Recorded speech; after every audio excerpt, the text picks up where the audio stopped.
جس وقت وہ کھانے والا لانے والا گیا تو وہ جو وہاں پر ظاہر ہو گیا۔ ظاہر اس طرح ہوا کہ جس وقت وہ کھانے کے لیے پیسے اس نے دیے تو چونکہ اس نے تو جو سکہ چاندی کا لے کر گیا تھا وہ تو 300 سال سے بھی زیادہ پرانا تھا، اس کا چلن ہی ختم ہو چکا تھا۔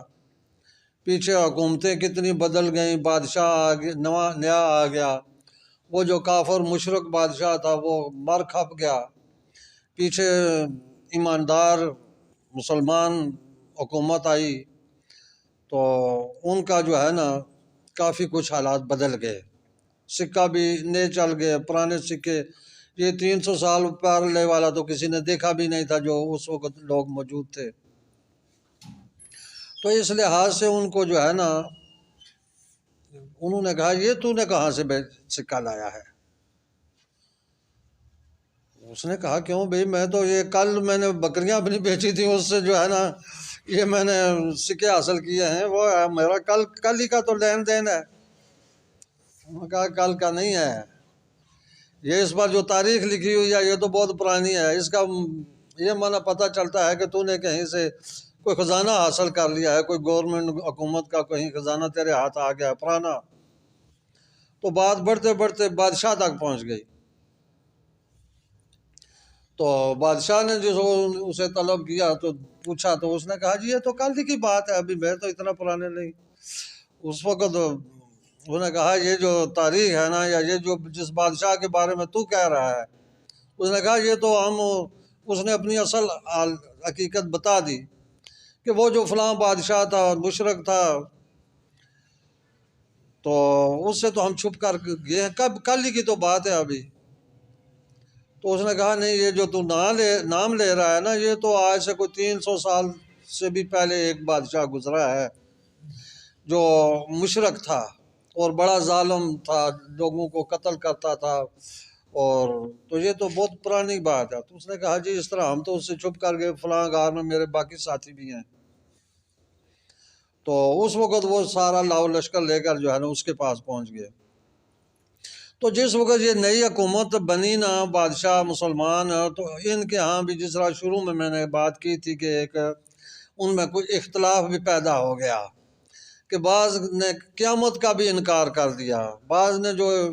کہتے ہیں کہ انہوں نے کہا تھا کہ صرف روحانی طور پر زندہ ہوں گے یا حساب کتاب ہوگا، جسمانی طور پر نہیں ہوگا، اور دوسرے تھے کہ وہ کہہ رہے تھے کہ نہیں جسمانی روحانی دونوں طرح سے زندہ ہو کر رب تعالیٰ کے حضور پیش ہوں گے اور ہر ایک چیز کا حساب کتاب ہوگا۔ تو یہ جو ہے نا کہتے ہیں کہ بادشاہ بڑا ہی فکر مند تھا اس سلسلے میں، اور اللہ تعالیٰ سے گڑ گڑا کر وہ دعائیں مانگ رہا تھا الہ العالمین کو ایسے اسباب پیدا کر کہ یہ چیز جو ہے نا یہ واضح ہو جائے، اختلاف ختم ہو جائے، ہمیں حق اور سچ سامنے آ جائے۔ تو جس وقت یہ سامنے آئے کہ یہ 300 سال سونے کے بعد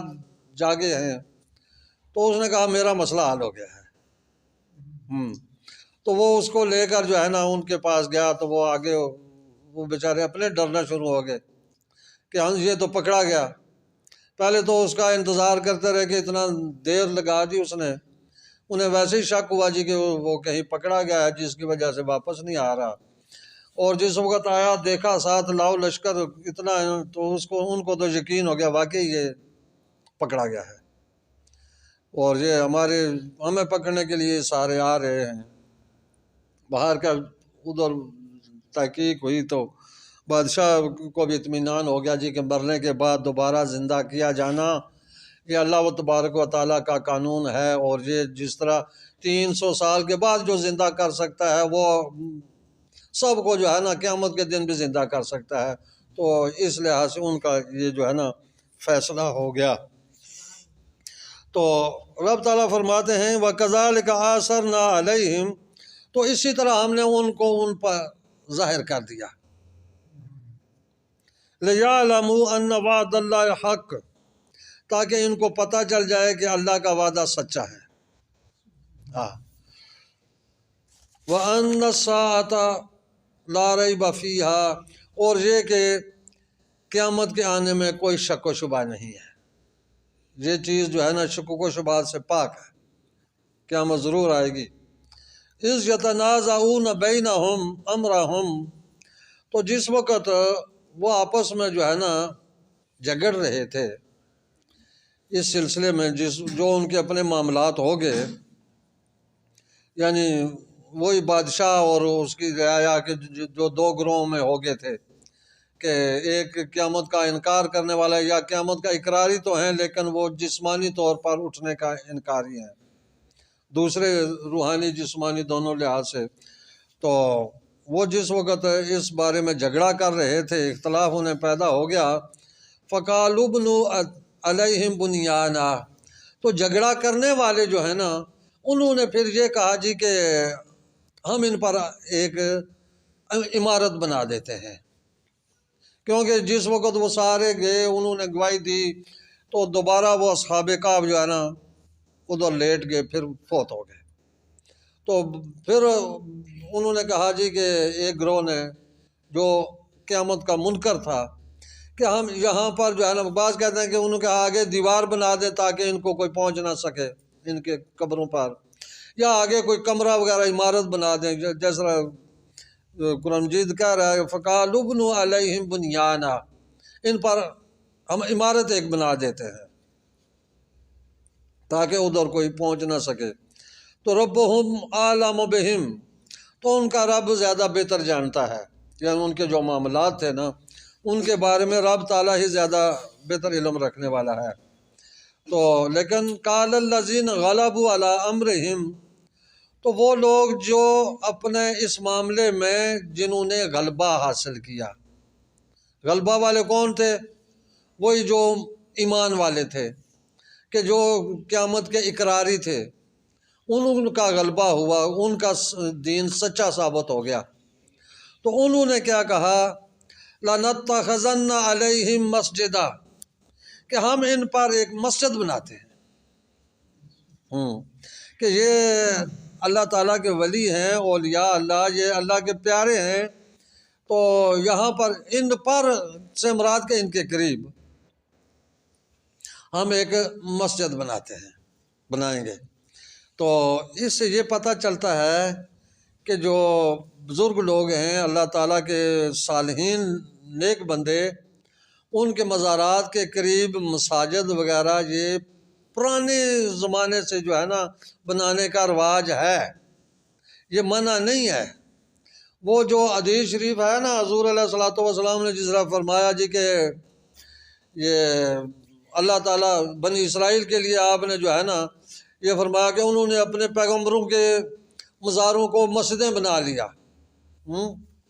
ان پر اللہ تعالیٰ لعنت فرمائے کہ انہوں نے اپنے پیغمبروں کے مزاروں کو مسجدیں بنا لیا۔ تو اس لحاظ سے ایک طبقہ اس طرح یہ کہتا ہے کہ مزاروں کے قریب مسجد نہیں ہونی چاہیے، کہ منع کیا گیا ہے، کہ جس طرح بنی اسرائیل کو منع کیا گیا۔ لیکن حقیقت میں یہ اس طرح ہے کہ مزار کے پاس مسجد سے مراد جو منع کیا گیا وہ یہ حاجی کے سامنے قبر ہو اور قبر کے سامنے کھڑا ہو کر آدمی کو سجدہ کرے، نماز پڑھے یا کسی طریقے سے بھی عبادت کرے، سجدہ کرے، وہ منع ہے۔ وہ سامنے سیدھا قبر کو سجدہ ہے، منع ہے۔ لیکن اگر درمیان میں دیوار وغیرہ ہے، آڑ ہے، تو اس کے پیچھے تو نماز وغیرہ پڑھی جا سکتی ہے، سجدہ کیا جا سکتا ہے، عبادت کی جا سکتی ہے۔ اور اس کے لیے آپ دیکھ سکتے ہیں مسجد نبوی شریف مدینہ شریف میں حضور علیہ الصلوۃ والسلام کا قبر انور جو ہے اس کے پیچھے چونکہ وہ ایک کمرے میں ہے، پیچھے دیوار ہے، دیوار کے پیچھے ساری مخلوق نماز پڑھ رہی ہے۔ تو اس لحاظ سے یہ کہنا جی کہ جہاں قبر یا کوئی مزار ہو وہاں مسجد بنانا ہی منع ہے، یہ نہیں ہے صحیح۔ تو یہ قرآن مجید بھی یہی کہہ رہا ہے کہ جو لوگ غالب ہوئے نا انہوں نے کہا ہم یہاں پر مسجد بنائیں گے۔ ہاں، تو یہ تو بنی اسرائیل پہلے کی بات ہے۔ تو ایسے ہی آج بھی اگر آپ تھوڑا غور کریں نا تو تقریباً جہاں بھی کوئی بڑی درگاہ وغیرہ خانقاہیں ہیں، مزارات ہیں، ساتھ مسجد بھی ہے، اور اس میں آسانی ہے، لوگوں نے نماز پڑھنے کا موقع ملنا چاہیے، عبادت رب تعالیٰ کی کرتے ہیں، تو اس میں تو کوئی حرج نہیں ہے، بلکہ اس میں فائدہ ہی ہے، کیونکہ وہ جس طرح ہے نا کہ ان رحمت اللہ قریب من المحسنین، کہ بے شک اللہ تعالیٰ کی رحمت جو ہے یہ نیک لوگوں پر برستی رہتی ہے، ہاں، تو وہ جگہیں برکت والی ہوتی ہیں، وہ رحمت والی ہوتی ہیں، وہاں نماز پڑھنی، دعا مانگنی، عبادت کرنی، اس میں مزید برکتیں آ جاتی ہیں، وہاں دعائیں جلدی قبول۔ یہ پہلے بھی پیچھے وہ حضرت زکریا علیہ السلام کے بارے میں بات ہو چکی ہے نا، کہ انہوں نے حضرت مریم سلام اللہ علیہا کے جو محراب ہے، کہ جو ان کی عبادت کی جگہ تھی، وہاں کھڑے ہو کر اپنی بیٹے کے لیے دعا کی، ہاں، تو اس لحاظ سے اس میں جو ہے نا کوئی یہ عجیب بات نہیں ہے، منع نہیں ہے، منع وہی ہے کہ درمیان میں کوئی آڑ نہ ہو، کوئی دیوار نہ ہو، کوئی پردہ نہ ہو، تو سامنے آدمی قبر کو سجدہ کر رہا ہو، یہ منع ہے، اس طرح نہیں کرنا، یہ جائز نہیں ہے، لیکن درمیان میں دیوار بنی ہے، دیوار کے پیچھے آپ نماز پڑھ سکتے ہیں، سجدہ کر سکتے ہیں، اس میں کوئی حرج نہیں ہے۔ تو اسی وجہ سے جو ہے نا کہ مزارات کے قریب اگر مسجد ہو تو اس میں بھی بہتری ہے، نمازیوں کو بھی گنجائش ہے نماز کے لیے، اس کے علاوہ وہاں پر عبادت کا ثواب امید ہے کہ دو چند ہوگا۔ سَيَقُولُونَ ثَلَاثَةٌ رَابِعُهُمْ كَلْبُهُمْ، پھر وہ یہ کہیں گے، وہ ابھی ان کی تعداد کی بات ہے کہ وہ کتنے ہیں، سَيَقُولُونَ کہ وہ یہ کہتے ہیں کہ ثَلَاثَةٌ رَابِعُهُمْ كَلْبُهُمْ، کہ وہ 3 تھے اور چوتھا ان کا کتا تھا، وَيَقُولُونَ خَمْسَةٌ سَادِسُهُمْ كَلْبُهُمْ رَجْمًا بِالْغَيْبِ، اور بعض یہ کہتے ہیں کہ وہ 5 ہیں اور چھٹا ان کا کتا ہے، لیکن قرآن مجید فرماتا ہے رجمم بالغیب، یہ جو ہے نا اٹکل پچو سے باتیں کر رہے ہیں، کوئی ان کے پاس دلیل نہیں ہے کہ اتنے ہیں یا اتنے ہیں یا اتنے ہیں۔ وَيَقُولُونَ سَبْعَةٌ وَثَامِنُهُمْ كَلْبُهُمْ، اور بعض نے یہ کہا کہ وہ 7 ہیں اور 8واں ان کا کتا ہے،